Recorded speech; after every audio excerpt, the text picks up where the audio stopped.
We talked about United Kingdom, we talked about United States. Can we maybe take a more detailed look into it? Are Bahraini students normally going to big cities, to small cities? What are they looking for? Is it a family decision or do the students decide by themselves? Can you tell me a little bit more about this, please? Let's take the UK for a start. When it comes to the UK, it's more of a family decision. So students are London is always the last choice for students, and from an agency's perspective as well, we don't always prefer them to go to London because it's a very it's a huge metropolitan city. They get really distracted. With other cities, parents sort of try to make sure that their students go to smaller, quieter towns or cities to focus on their education, and then they have their weekends to go around anywhere in the UK. With the US, it's quite different. The students, I think with the US, it's also more of a student's decision as opposed to a parent's decision.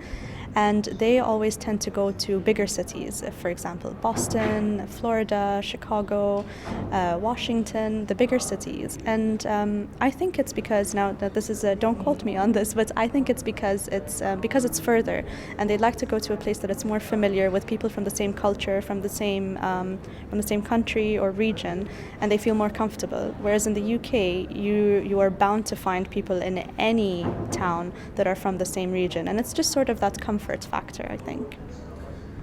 So it is very important then to have this cultural factor, to have this comfort factor, that there are other Arabic speaking people in the region, in the area where you study. How important or how popular are destinations or other Arabic destinations, like let's say Turkey, for example, or Malaysia? Is it attractive to Bahraini students? It is quite attractive. I mean, with the comfort factor, I think as much as students go out for that international experience, international education, and to mix with other cultures, they always like to find that there's a group of students that they could always relate to. If they felt homesick, they could go back to. With regards to Malaysia or Turkey, obviously the parents are usually the ones more interested for their students to be in a like-minded culture, like-minded religion. From Mawred Education Services, I think that with Turkey maybe there aren't as many students, and I think maybe because it's not familiar.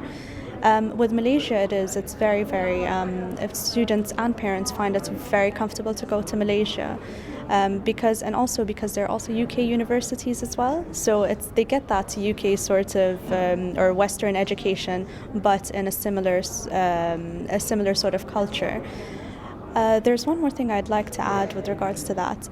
I think the destination is also dependent on how active this country or this institution is in marketing itself in the region or in Bahrain.